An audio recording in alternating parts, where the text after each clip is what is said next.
Vaya buscando en su Biblia el libro. Entonces, de pronto hacemos un pequeño resumen y encontramos que Pablo habla en Efesios del capítulo 2, versículo del 1 al 3, nos da una descripción devastadora de cómo era nuestra situación antes de conocer a Dios. Y en los versículos 4 en adelante, Pablo comienza a hablar cómo Dios salva a los pecadores. Entonces quiero invitarte a que leamos del versículo 1, retomemos el versículo 1 hasta el versículo 5, para tener un poco más claro el contexto de lo que Pablo nos va a decir en los versículos del 4 al 5. Dice la palabra del Señor así: y Él os dio vida a vosotros cuando estabais muertos en vuestros delitos y pecados, en los cuales anduvisteis en otro tiempo siguiendo la corriente de este mundo conforme al príncipe de las potestades del aire, el espíritu que ahora opera en los hijos de desobediencia, entre los cuales también todos nosotros tuvimos en otro tiempo, en los deseos de nuestra carne, haciendo la voluntad de la carne y por los pensamientos, y éramos por naturaleza hijos de ira, lo mismo que los demás. Pero Dios, que es rico en misericordia, por su gran amor con que nos amó, aun estando nosotros muertos en pecados, nos dio vida juntamente con Cristo. Por gracia sois salvos. Hay una anécdota de un famoso predicador del siglo XVIII, George Whitefield, quien, según se informa, predicó miles de veces sobre un texto que todos ustedes conocen, que está en el libro de Juan, capítulo 3. Este hombre estaba predicando con pasión el Evangelio en ese texto, como ya muchas veces lo había hecho, llamando al arrepentimiento a todas aquellas personas a las cuales él predicaba. Se nos dice que un hombre llegó a escuchar a Whitefield, pero tenía los bolsillos llenos de piedras. ¿Sabes qué quería hacer ese hombre? Quería romperle la cabeza al predicador. La intención de él no fue ir a escuchar el sermón. La intención de él fue apedrear al predicador. Resulta que después de que este predicador expuso el texto, ese hombre se le acercó y vació sus bolsillos llenos de piedras y le dijo: yo vine aquí para romperte la cabeza, pero ese sermón que tú estabas predicando me tocó tan profundamente el corazón que cambió mi vida. No tengo por qué darte pedradas, no tengo por qué romperte la cabeza, porque la palabra de Dios que tú expresaste en ese texto me tocó el corazón. Dios le dio una nueva vida a ese hombre que estaba enojado y era hostil con el Evangelio. Esta historia ilustra maravillosamente lo que sucede cuando Dios salva a los pecadores. Antes de ser cristianos, nosotros éramos hostiles por naturaleza a la palabra de Dios. No nos interesaba que nos hablaran de la palabra de Dios. No nos gustaba estar reunidos para escuchar la palabra de Dios, porque nosotros éramos pecadores que estábamos muertos en delitos y pecados. Antes de llegar a conocer a Dios, todos y cada uno de nosotros estábamos en igual condición que las personas que están en el mundo. Y la condición era muertos en delitos y pecados, así como Pablo nos dijo en los versículos del 1 al 3. Y estábamos muertos en todas esas ofensas que nosotros cometíamos contra Dios. Y una vez caminamos en esas cosas, siguiendo la corriente de este mundo, siguiendo al príncipe de las potestades del aire, el espíritu que ahora trabaja, opera en los hijos de desobediencia, entre quienes todos vivimos en las pasiones de nuestra carne, siguiéndolas y ejercitándolas, llevando a cabo todos los deseos habidos y por haber de nuestro corazón pecaminoso, llevándolas a cabo en nuestro cuerpo y en nuestra mente.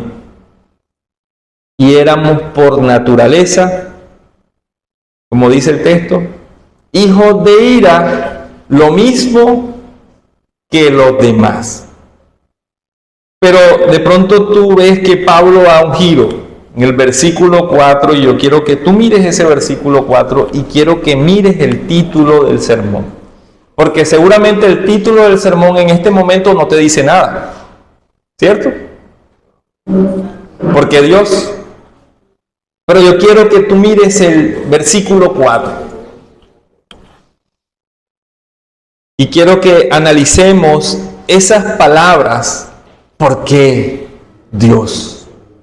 Estas palabras nos enseñan lo maravilloso que es Dios, en esa intervención que Dios hizo en nuestras vidas.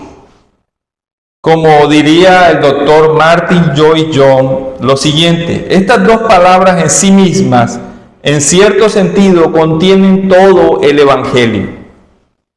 James Montgomery Boyce dijo lo siguiente: dicen lo que Dios ha hecho, con Dios ha intervenido, cómo Dios ha intervenido en lo que de otro modo era una situación absolutamente desesperada.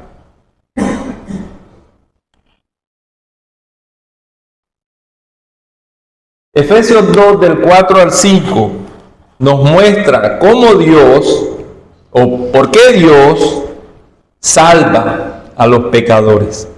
Y mira lo que nos enseña. Versículo 4, primera sección, nos dice quién es este Dios. Dice la palabra de Dios ahí, pero Dios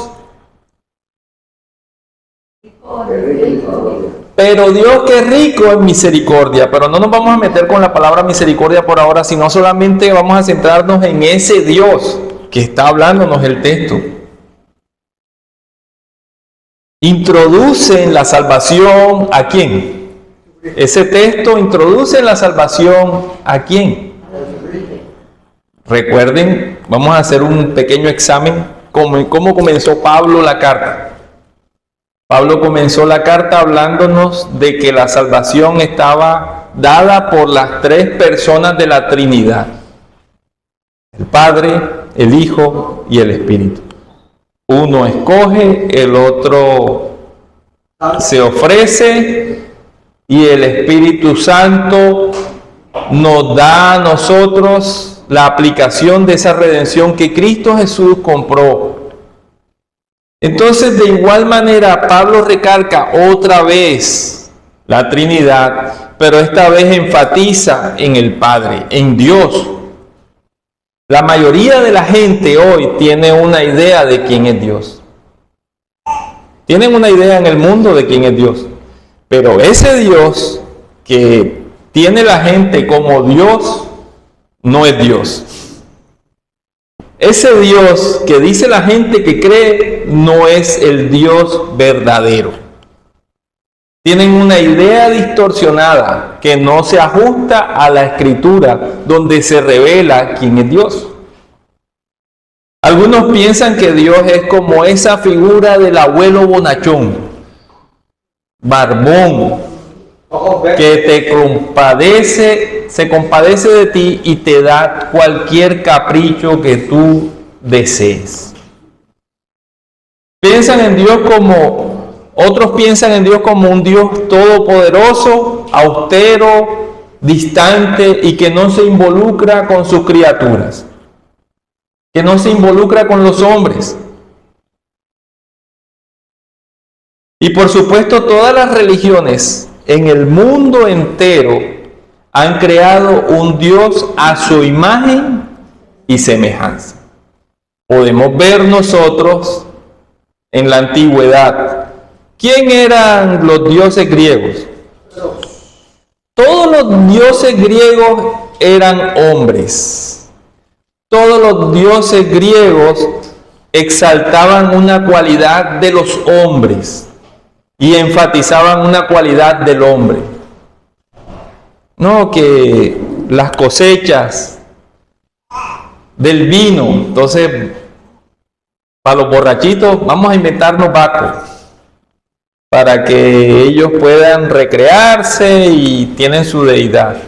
No, por allá tenemos Atenas, Zeus, Poseidón, uno en el cielo, otro en el mar, otro en el Hades. Y así, todos estos dioses están exaltando cualidades del hombre, pero no son el Dios verdadero. Este Dios del que Pablo está hablando aquí, y que Pablo estaba escribiendo inspirado por el Espíritu Santo, es el Dios, no es el Dios de la imaginación de los hombres. Que ese Dios que imaginamos los hombres, por muy grande que nosotros lo querramos ver, es sin poder, insignificante. El Dios que Pablo estaba describiendo aquí es el Dios de la Biblia. Es el Dios verdadero y vivo. Es el Dios eterno. Es el Dios Padre de nuestro Señor Jesucristo. Es el Dios que Pablo describe en Efesios capítulo 1, como el que planeó nuestra salvación en la eternidad pasada, como dicen los teólogos.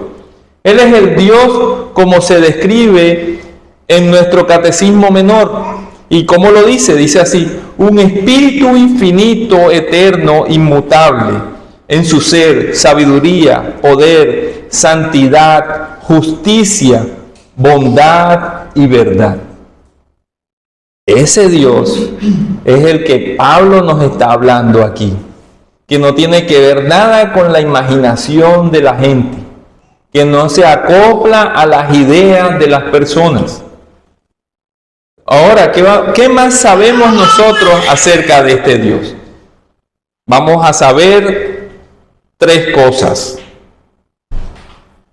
Una, primero, Dios es ese Dios que describe la Escritura, que no es igual al Dios que se imagina la gente. Se diferencia, y les voy a mostrar en qué. En que ese Dios es soberano. Y usted nos ha escuchado hablar aquí bastante acerca de la soberanía de Dios, ¿cierto? Amén. Usted nos ha escuchado bastante hablar acerca de la soberanía de Dios. Y este tema es claro. ¿Por qué? Porque nos ayuda a nosotros a tener seguridad y entender que nosotros no estamos en control. Que el que está en control de todas las cosas que pasan a nuestro alrededor y que nos pasan a nosotros los cristianos es Dios. Entonces la enseñanza clara de toda la Biblia es que Dios es soberano. Esta mañana me levanté con una música que colocaban algunos vecinos. Y esa música por lo general comienzan con algo cristiano y al mediodía o dentro de unas horas se vuelve una cantina. Pero arrancan con algo cristiano como para entonar la cuestión. Y estaban colocando una canción que a juicio, si nosotros la miramos a la luz de la Escritura, hermano, no es cristiana. Si nosotros la miramos a la luz de la Escritura, hermano, le digo que realmente no debería colocarse a escuchar eso, porque eso es simplemente imaginación, ciencia ficción de alguien para vender un producto. La canción se llama Arrebato, y que arrebatan al diablo, y que declaran y decretan, y que luchan y pelean, y mejor dicho, ¿y quién hace todo? El hombre. Enfatizan que el hombre es el que hace todas esas cosas. Y a la luz de la Escritura es todo lo que dice esa canción. No hay nada cristiano en esa canción. Es una canción mundana, hablando y diciendo cosas de un Dios imaginario que esa persona compuso la canción, que se ve y se nota claramente que nunca ha escudriñado la Escritura. Nunca la ha leído, porque lo que dice no es bíblico. Entonces yo me quedé así y veía en ese ejemplo lo que estamos viendo en la Escritura hoy. Nosotros tenemos que saber quién es ese Dios. Y Pablo nos está diciendo, ese Dios fue el que nos salvó, el que se reveló a sí mismo en la palabra, el que es eterno, el que es alfa y omega, el principio y el fin. Y entonces aquí lo estamos viendo y ese Dios es soberano. Y si Él es soberano, está en control absoluto de todo lo que nos está pasando, de las enfermedades, de si no hay trabajo, de las situaciones de dificultad, de las situaciones de éxito. Es ese Dios soberano al que nosotros tenemos que darle gracias. Incluso debemos darle gracias en las situaciones de dificultad. ¿Sabes por qué? Porque en su soberanía nos enseña que Él nos cuida. En su soberanía Él nos enseña que Él está en control y que esas cosas van a pasar. Nada sucede aparte de su propósito eterno. Nada sucede aparte de su propósito eterno. Y eso tumba lo que decía la canción, que yo decreto y declaro que voy a hacer esto y lo otro. No, es Dios el que decreta y establece, porque lo que Él dice se cumple y se cumplirá. En segundo lugar, Dios es santo. Este Dios que se reveló a nosotros en la Escritura es santo. Todos los atributos de Dios enumerados en la Biblia, de todos estos, solo uno se afirma 3 veces. Solo uno se afirma 3 veces. De todos los atributos que están en la Escritura y que hablan acerca de Dios, solo uno se afirma 3 veces. ¿Y sabes cuál es? Su santidad. Voy a buscar 2 textos bíblicos y quiero que usted los mire y los lea conmigo. Isaías 6:3, en el Antiguo Testamento, mira lo que dice. Isaías 6, versículo 3 dice, ¿ya lo tienen? Amén. Darle un pequeño espacio a algunos hermanos que todavía no lo tienen. Isaías 6:3.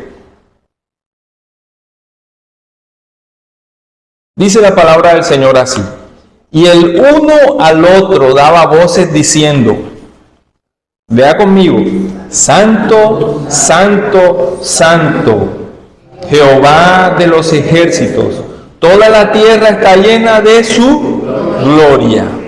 Toda la tierra está llena de su gloria. Nos está diciendo que el Señor Dios Todopoderoso, soberano, es 3 veces santo. Ahora mire lo que dice el Nuevo Testamento en el último libro, Apocalipsis, capítulo 4, versículo 8. Apocalipsis 4, versículo 8. Váyanse al final de la Biblia. Apocalipsis 4, versículo 8. Mira lo que dice. Lea conmigo. ¿Ya lo tienen? Amén. Mire lo que dice. Santo, santo, santo es el Señor Dios Todopoderoso, el que era, el que es y el que ha de venir. El que era, el que es y el que ha de venir es 3 veces santo. Dios es absoluto y excepcionalmente excelente por encima de todas sus criaturas, sin pecado. Debido a su santidad, distingue lo correcto de lo incorrecto y por lo tanto debe castigar el pecado para que se mantenga su justicia. Por lo tanto debe castigar el pecado para que se mantenga su justicia, porque Él es 3 veces santo. 3 veces santo. Entonces mira que no es como la imagina la gente. Un viejito bonachón, amoroso, que te cumple todos tus caprichos. No. Él es soberano. Él es santo, santo, santo. Y en tercer lugar, Dios está furioso contra el pecado. Dios está furioso contra el pecado. Pablo dijo en Efesios 2:1, y quiero que usted lo lea conmigo. Pablo, mira lo que dice en Efesios 2:1. En esa porcioncita, una partecita dice, estaban muertos, nosotros estábamos como muertos en delitos y pecados. Y la Biblia enseña con bastante claridad de esto también. Romanos 3:23. Por cuanto todos pecaron y están destituidos de la gloria de Dios. ¿Quiénes? Todas las personas. Y recuerda que Pablo estaba haciendo una descripción de nosotros antes de conocer a Dios. Entonces nuestra condición antes de conocer a Dios era igual que la condición de las personas que están sin Dios, muertos en delitos y pecados y destituidos de la gloria de Dios. Y no hay una distinción en esa verdad. Y debido a nuestro pecado, Pablo dijo en Romanos 1:18. Mira lo que dice Pablo en Romanos 1:18, haciendo énfasis en lo que le decía, que Dios está airado contra el pecado. Romanos 1:18 dice, la ira de Dios se revela desde el cielo contra toda impiedad e injusticia de los hombres. La ira de Dios está contra toda impiedad e injusticia de los hombres, contra el pecado de los hombres.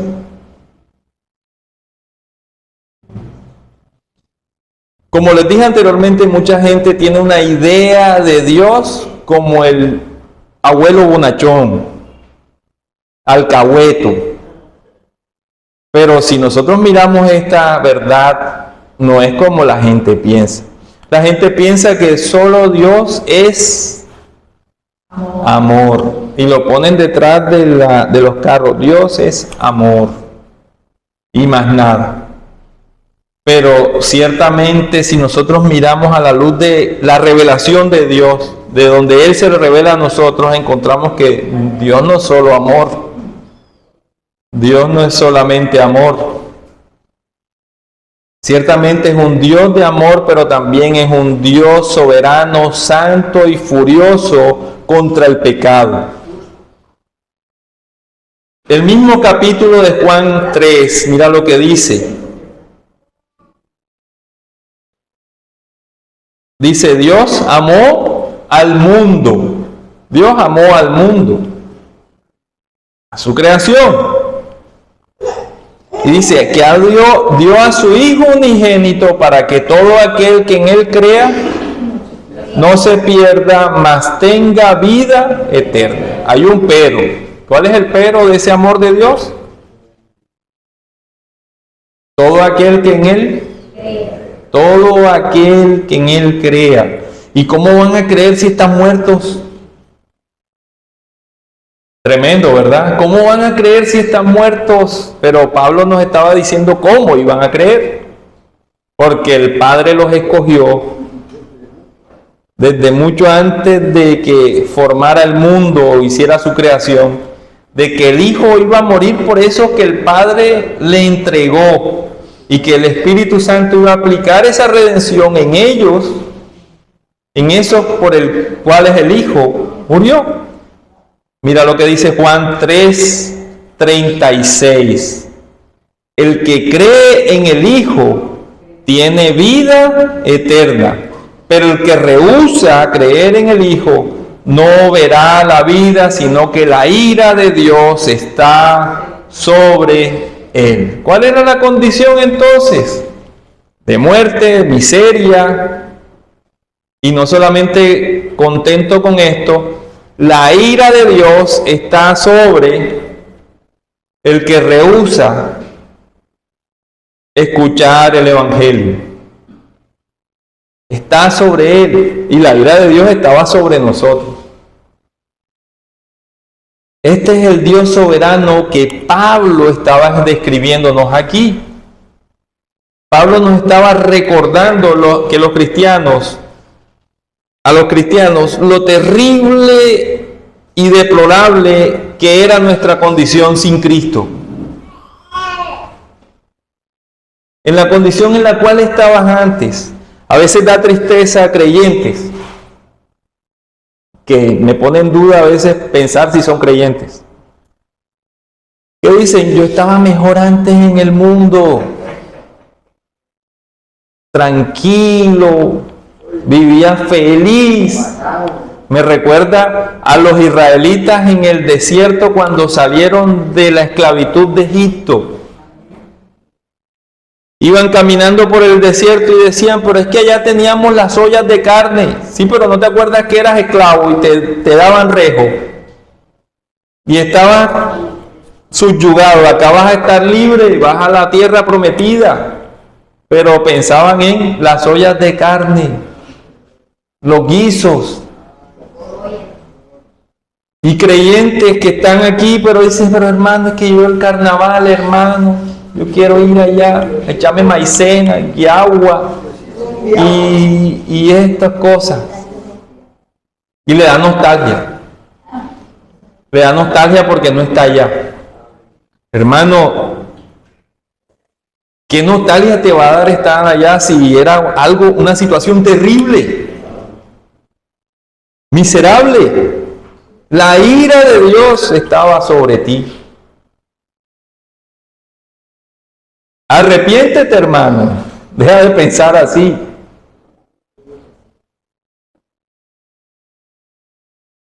Y entonces sigue diciendo la palabra de Dios en el versículo 5, y quiero que vayamos ahí. Dice lo siguiente.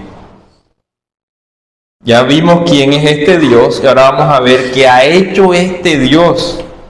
Versículo 5, Pablo dijo, pero Dios, aun estando nosotros muertos en pecados, nos dio vida juntamente con Cristo. Y dice, por gracia sois salvos.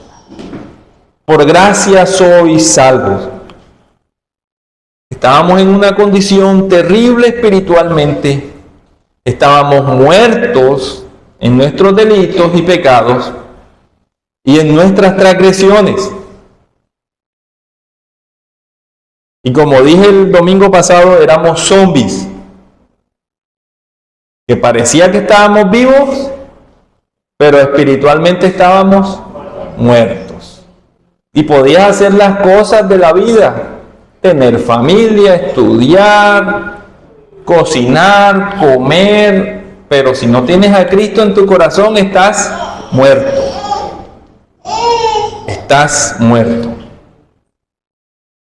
Puede que estés respirando, puede que estés caminando, puede que estés hablando, puede que estés pensando, pero estabas espiritualmente muerto. Y la ira de Dios estaba sobre ti. Estabas aislado de Dios, destituido de su gloria y muerto en delitos y pecados.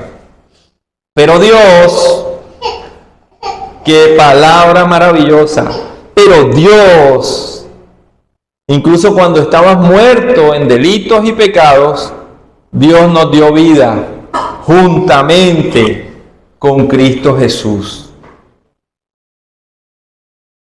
Debemos recordar nosotros que Dios trajo a Cristo de vuelta a la vida. Y este es, por supuesto, el mensaje del domingo de resurrección. El mensaje de los evangelios que se encuentran en el Nuevo Testamento. Primera de Corintios 15:20, miren lo que dice.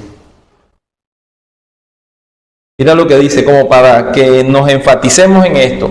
Primera de Corintios 15:20 dice, mas ahora Cristo ha resucitado de los muertos, primicia de los que durmieron es hecho. Mas ahora Cristo ha resucitado de los muertos, primicia de los que durmieron es hecho. Y cuando ahí se refiere a durmieron, se está refiriendo a muertos. Estaban muertos. ¿Y quién los resucitó? Primicia de los que durmieron es hecho. Dios resucitó a Cristo de entre los muertos y debido a que lo hizo, confiamos en que Cristo fue el primero de muchos otros que vendrán a resucitar de entre los muertos. ¿Sabe quiénes son esos? Los que hemos confiado en Cristo Jesús como nuestro Señor y Salvador, los que hemos salido, los que nos ha abierto el entendimiento, nos ha iluminado el entendimiento para que podamos entender esta palabra. Esos. Y de esto tenemos un ejemplo maravilloso en la Escritura. ¿Se acuerda usted de Lázaro? Hermano de Marta y María, amigos de Jesús. Lázaro vivía en Betania y se murió. Y le dijeron a Jesús: tu amigo Lázaro ha muerto, está enfermo, estaba enfermo, ¿se acuerdan? Y entonces, ¿qué dijo el Señor? Que se iba a esperar más tiempo, 2 días más. Se quedó el Señor ahí. Cuando el Señor regresó, encontró a Marta y a María, primero a una, después la otra. 4 días después, Lázaro ya había muerto y lo habían enterrado, lo habían metido en una cueva, le habían puesto una piedra para sellarlo, como era la tradición de un sepelio en ese tiempo. Jesús fue a la tumba de Lázaro y les dijo: quiten la piedra. ¿Y qué dice la hermana Marta? Dice lo siguiente: Señor, hiede ya porque es de 4 días. Hiede ya porque es de 4 días. ¿Qué le pasa a un cadáver después de 4 días? Deja un pedacito de carne 4 días en la cocina ahí. ¿Usted se lo comería? Está podrido, huele a feo. Por supuesto que apesta. Entonces, 4 días muerto Lázaro. Y el Señor dice: quiten la piedra.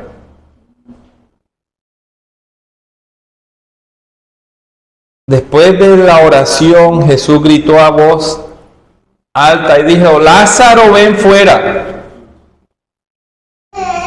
Jesús estaba llamando a un muerto. Jesús estaba llamando a un muerto. Un hombre que había estado muerto durante 4 días y olía feo. Y entonces leemos en la Escritura que nos dice que ese muerto al cual Jesús llamó salió envuelto como normalmente lo hacían en un sepelio en ese tiempo.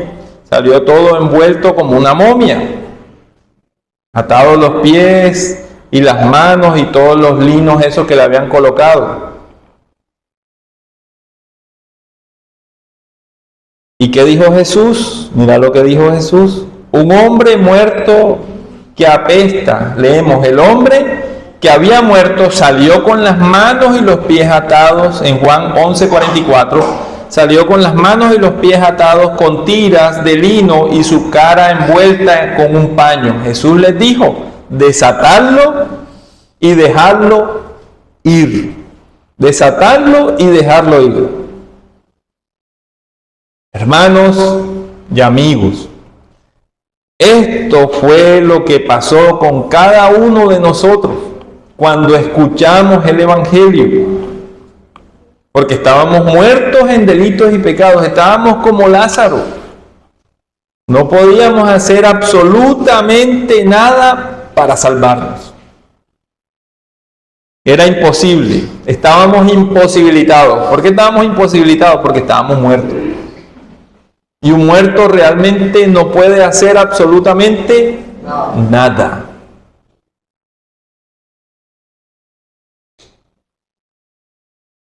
Un día el Señor, en su soberanía, y reafirmamos lo que dice la Escritura, un día el Señor en su soberanía, a cada uno de los que estamos aquí, que no sé en qué momento usted lo escuchó, pero escuchó el Evangelio. En su soberanía el Señor escogió un día para que usted escuchara el Evangelio por un tratado, por alguien que se te acercó, porque ibas en el bus y alguien predicó, porque lo viste en la televisión y estaban hablando acerca de Cristo, pero el Señor te iluminó y hizo que tú tuvieras fe, que tú te arrepintieras de tu pecado y que tú buscaras de Cristo. Y eso es cuando Dios nos da vida a nosotros, porque esa obra no era de nosotros, no la podíamos hacer nosotros. Esa obra la podía hacer el Señor con un milagro, así como lo hizo con este hombre, que escuchó la voz y salió. Nosotros escuchamos la voz y salimos de esa condición porque el Señor Jesucristo nos dio vida, hizo un milagro en nosotros. Dios te hizo vivir el Evangelio. Ahora el Evangelio tenía sentido para ti. Ahora confiabas en Jesús y te arrepentiste de tus pecados. Pero ¿por qué lo ha hecho Dios? Los versículos 4 y 5, recuerdan que yo nada más leí una pequeña frase de cada uno de esos versículos. Esos versículos tienen otras secciones. Los versículos 2, 4 y 5 tienen lo siguiente.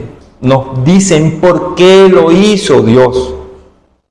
Porque Dios intervino para salvarnos a nosotros que éramos pecadores. Y hay tres palabritas que Él utiliza allí. Primero, Dios salva por gracia y por su misericordia.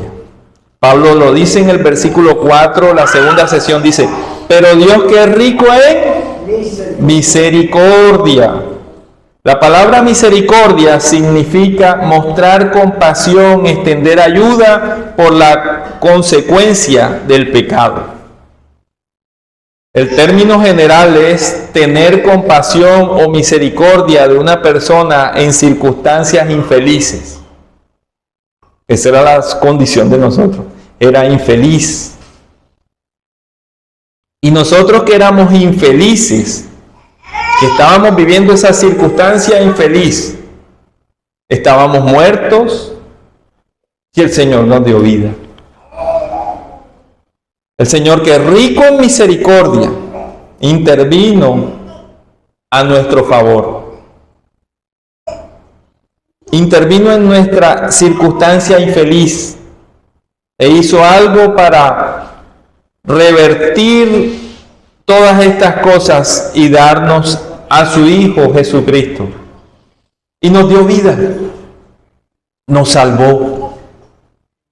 En segundo lugar, Dios tiene amor. Pero no es el amor ese que ponen detrás del carro. No es ese amor que se imagina la gente. No es el amor eros, que te pone a dedicar canciones y poemas. Pablo dijo en el versículo 4, pero Dios, por el gran amor con que nos amó. Hay un escritor, no sé si usted ha escuchado hablar acerca del libro de las Crónicas de Narnia. ¿Sí? Algunos, C.S. Lewis escribe ese libro y él dijo lo siguiente. Como spoiler les digo que esos libros hablan acerca de Cristo y de su gracia, de su salvación y de que tenemos un Dios soberano. C.S. Lewis describe el amor de Dios por nosotros de la siguiente manera. Dios que no necesita nada, ama hasta crear creaciones totalmente superfluas para poder amarlas y perfeccionarlas. Él crea el universo. No hay tiempos verbales en Dios. La nube zumbando de moscas alrededor de la cruz. La espalda descamada, presionada contra la estaca, desigual.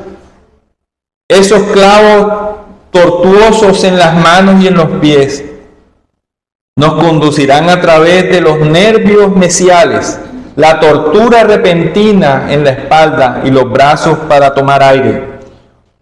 como es una y otra vez. Aquí está el amor de Dios.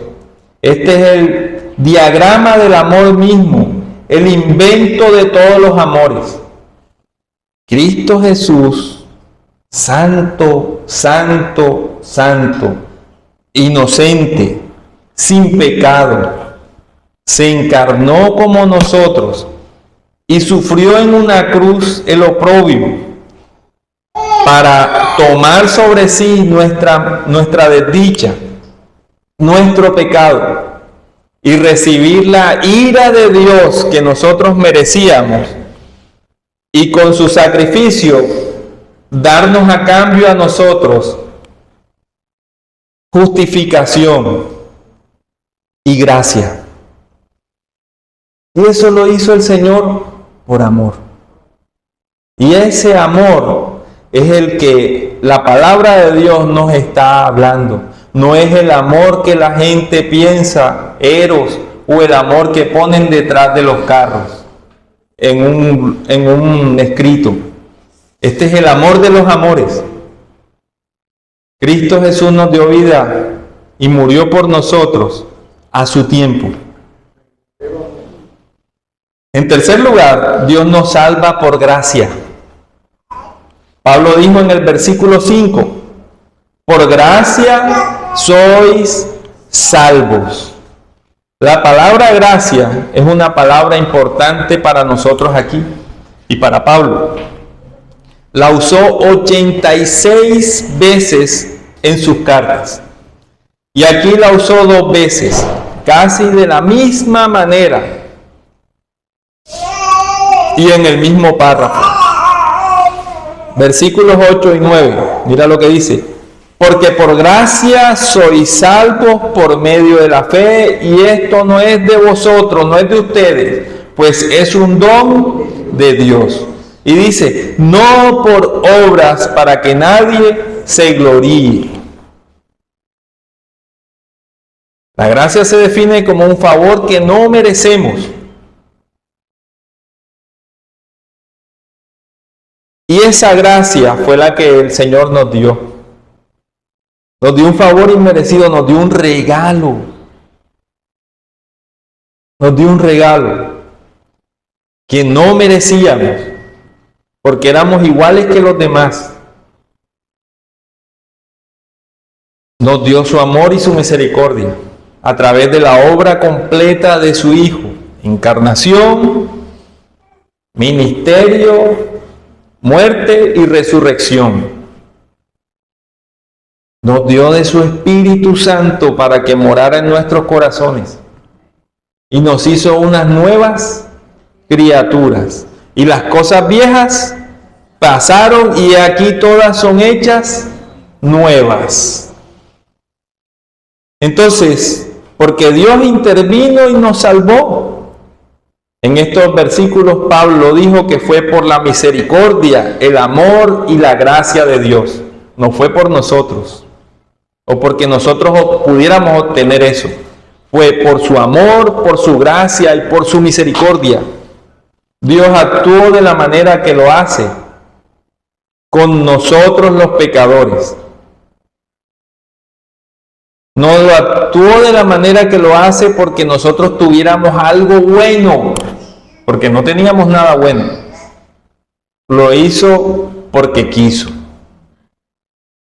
Y entonces la respuesta a la pregunta que Pablo está exponiéndonos aquí es, ¿qué hacemos nosotros ahora? El apóstol Pablo describió lo miserable que éramos nosotros antes, lo miserable que eran los efesios, esos cristianos efesios antes de conocer a Cristo. Y les mostró lo que Dios ha hecho por ellos en su salvación. Pablo recordó y nos recuerda a nosotros nuestra condición anterior, que estábamos muertos en delitos y pecados, alejados de la ciudadanía de Dios. Luego también le recordó la misericordia, el amor y la gracia de Dios, que Dios nos dio y que nos salvó.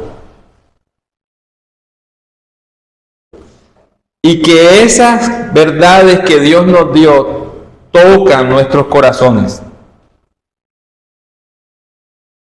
Si tú eres cristiano, debes recordar que no eres tuyo, que no te perteneces, que no puedes hacer lo que tú quieras. Debes recordar que perteneces a Cristo quien te compró. Pertenecemos al Señor. El Catecismo de Heidelberg dice lo siguiente: que ya con cuerpo y alma, tanto en la vida como en la muerte, no soy mío, sino que pertenezco a mi fiel Salvador, Jesucristo. Entonces eso significa, en la pregunta que hacía, ¿qué hacemos ahora? Que de todo corazón sé fiel a tu Salvador y Señor, Jesucristo. Por lo tanto, después de haber analizado estas verdades que Pablo nos da en su palabra, en Efesios 2, del 4 al 5, debemos saber que Dios salva a los pecadores por su misericordia, por su gracia y por su amor y para su gloria. J.I. Packer escribió una declaración magistral sobre la verdad de que Dios salva a los pecadores y quiero compartirla contigo. Dice así: en realidad solo hay un punto que hacer en el campo de la soteriología o estudio de la salvación. El punto de que Dios salva a los pecadores. Dios, el triuno, Jehová, Padre, Hijo y Espíritu Santo. Tres personas que trabajan juntas en sabiduría, poder y amor soberano para lograr la salvación de un pueblo elegido. El Padre eligiendo, el Hijo cumpliendo la voluntad del Padre y redimiendo, el Espíritu ejecutando el poder del Padre y del Hijo, renovando, salvando. Hace todo de principio a fin y está involucrado en llevar al hombre de la muerte en pecados a la vida en la gloria plena. Logra y comunica la redención, llama y mantiene, justifica, santifica y glorifica. Los pecadores, hombres que Dios encuentra culpables, viles, indefensos, impotentes, ciegos, incapaces de levantar un dedo para hacer la voluntad de Dios, o mejor, su destino espiritual. Dios los salva a estos pecadores y la fuerza de esta confesión no puede debilitarse interrumpiendo la unidad de la obra de la Trinidad o dividiendo el logro de la salvación entre Dios y el hombre y haciendo que la parte decisiva sea propia del hombre o el suavizar la incapacidad del pecador para permitirle compartir la alabanza de su salvación con su Salvador. Este, hermanos, es el Evangelio. Nosotros no hicimos nada. La obra completa la hizo Él.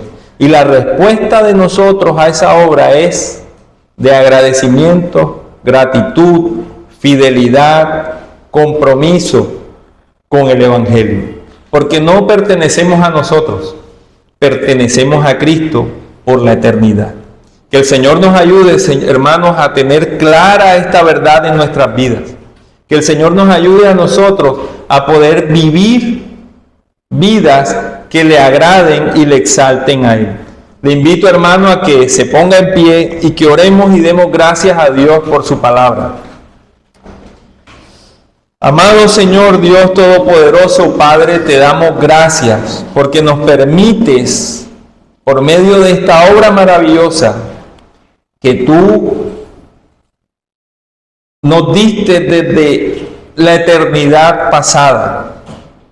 Tú como Trino, Padre, Hijo y Espíritu Santo, nos has permitido, Señor, hoy experimentar en nuestras vidas el que te pertenecemos a ti por la elección, por el llamamiento y la obra de Cristo y por la aplicación de la redención a nuestras vidas por el Espíritu Santo.